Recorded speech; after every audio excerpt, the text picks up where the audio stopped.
Hello friends, this is Akash Misra here and welcome back to my YouTube channel, that is Mechanical Engineering Make Easy. In that we are going with all the mechanical engineering concepts, and this is 22nd lecture of SOM. In previous lecture we have studied the concepts regarding torsion, that composite shaft and all the concepts. Okay, and in this video we are going to study the part of cylinder. In that, what is thick cylinder, what is thin cylinder, then design of thin cylinder, for that which parameters we require, and that. Okay, so just stay updated and stay tuned for that. So just let's start today's video. So in today's video we are going to start with cylinder. So if we are going to classify cylinder into two types, first is thick and second is thin. So depending on the ratio, that is diameter of cylinder to the thickness of cylinder wall, this is diameter and this is thickness of cylinder wall. So if that ratio is less than or equal to 20, so ultimately thickness is dominating there, so that is nothing but thick cylinder. And if that diameter to thickness ratio which is greater than 20, means ultimately diameter will be greater than the effect of diameter is too much greater than as compared to thickness, so ultimately that cylinder will become the case of thin cylinder. So this is nothing but basic classification of cylinder, that is thick and thin cylinder. Then ultimately we are not moving with thick cylinder because that thick cylinder part is not that much important for us. For us the thin cylinder part is too much important, so we will study basically thin cylinders part. So in that, not directly thin cylinders, that thin cylinders practical application is thin kind of pressure vessels, means thin pressure vessels, so that we are going to study now. So if there is any pressure vessel, thin kind of pressure vessel, so this may be pressure vessel. Okay, this will have some diameter d and the thickness will be T, and as this is thin, so ultimately D by T, which ratio will be greater than 20 for thin cylinder or thin pressure vessel. Okay, so in that case the normal stress, which is also equal to hoop stress, which is also equal to circumferential stress, whatever the stress at the circumference, okay, that will equal to normal stress, which is also equal to hoop stress, which is also equal to circumferential stress. Okay, all the stresses will have one value and which is equal to sigma c. Okay, which is equal to sigma c, that is nothing but normal stress, which is also equal to hoop stress, which is also equal to circumferential stress, which is have value sigma c. As the thickness is negligible, means in case of thin cylinder there is simple case that we are not accounting thickness in that manner. Okay, so ultimately these all stresses will become equal and which is equal to sigma c. And radial stress, that we are going to consider as 0, as radial thickness is too much low, so in that case we can neglect the radial stress. Radial stress will have very small value that we can neglect in case of thin pressure vessel or thin kind of cylinders. So ultimately, and again bending is also going to neglect in case of thin pressure vessels or thin cylinders case. So we are going to neglect bending also, and we are going to neglect radial stresses also. So the formula for sigma c, that is circumferential stress, will equal to PD upon 2T. So what is P? P is nothing but internal pressure, D is nothing but internal diameter, T is nothing but thickness. Okay, this is thickness, internal diameter and internal pressure. As this is a thin pressure vessel, so there will be some internal pressure, as this is internal the thin pressure vessel case. So the circumferential stress will have formula P into D upon 2T. And if we are going to talk about longitudinal stress, so longitudinal stress will be denoted by sigma L, and which is equal to P into D upon 4 times T. Again this is internal pressure, internal diameter and thickness of the cylinder wall. So the longitudinal stress will equal to P into D upon 4 times T, and from these two formulae we will get to know that circumferential stress is twice that of longitudinal stress.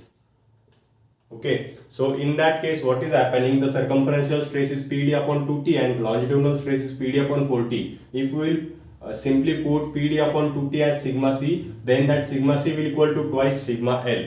Okay, and tau max, that is nothing but maximum shear stress. In case of thin pressure vessel, we have to consider circumferential stress, longitudinal stress, and shear stress. So maximum shear stress, the development of maximum shear stress will equal to sigma C upon 2, which is equal to sigma L. Okay, so this is nothing but maximum shear stress. So for designing any thin pressure vessel, we need to consider the three main stresses. First is circumferential stress, or another name is hoop stress or normal stress. Second is longitudinal stress, and third is shear stress, that is maximum shear stress. So note down these three formulas. All three formulas are important for in case of thin pressure vessel design. Okay, and then yes, these are some ideal formulas, but if we are taking into account the joint efficiency, just I will show you figure.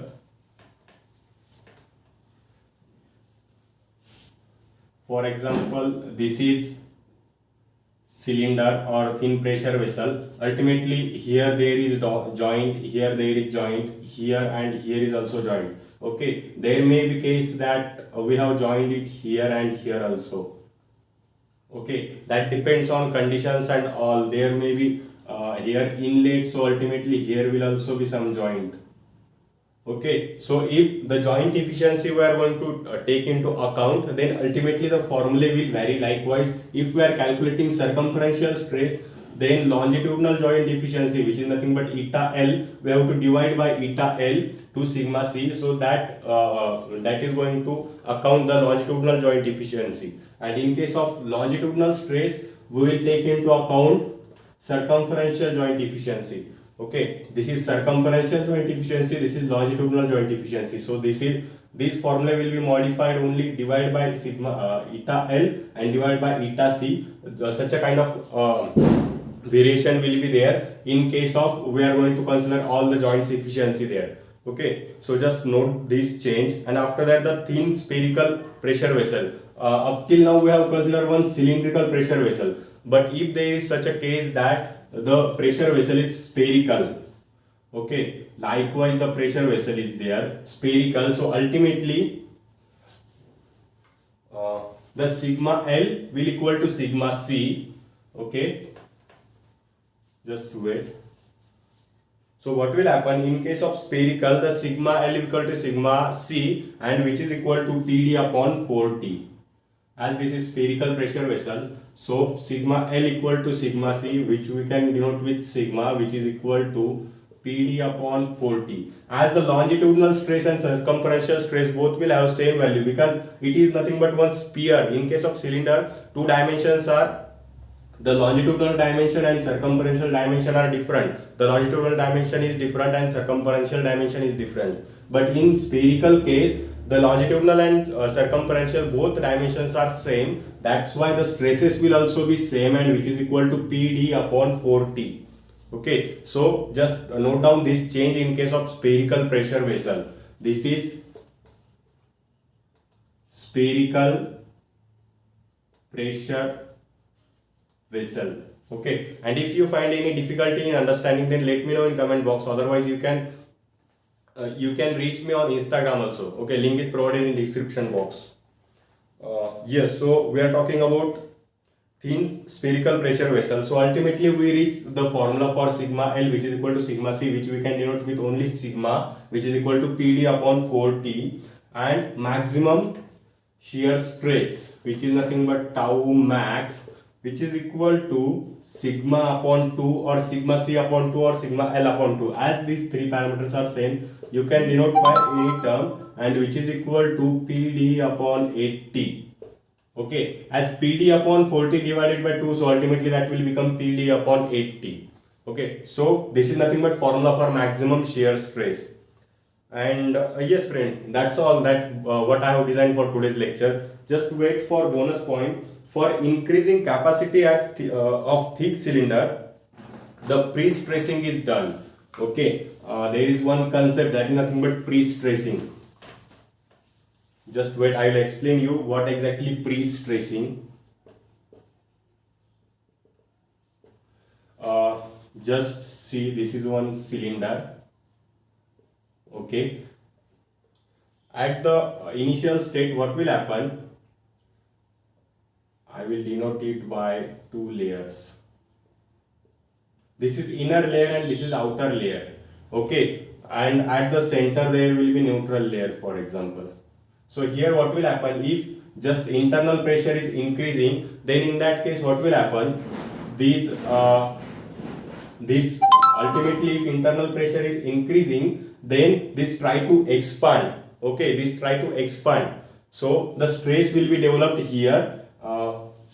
That stress will be in positive direction, for example some positive value that will be, okay, that is going to expand. But what will happen if we are rubbing it by some string or something else, and we will firstly try to compact it, means we will provide one negative value of stress onto the cylinder. We will try to compress that walls of cylinder. So ultimately, after that what will happen, if we have provided some 50 MPa of negative pressure with the help of this compression or pre-stressing, then ultimately what will happen, while filling the pressurized fluid or pressurized gas into that cylinder, firstly for the expansion, that value of stress should be neutralized to zero, and after that the stress will increase. So ultimately the capacity to store or capacity of pressure will increase ultimately, and this is nothing but pre-stressing.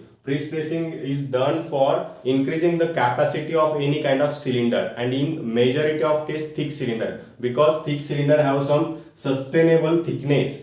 So ultimately we can do there the pre-stressing concept. Okay, so that's all for today's lecture, and in next lecture we are going to start with columns. Okay, so stay tuned for that. Please like, share and subscribe. You can join me on Telegram and you can join me on Instagram also. Okay friends, thank you.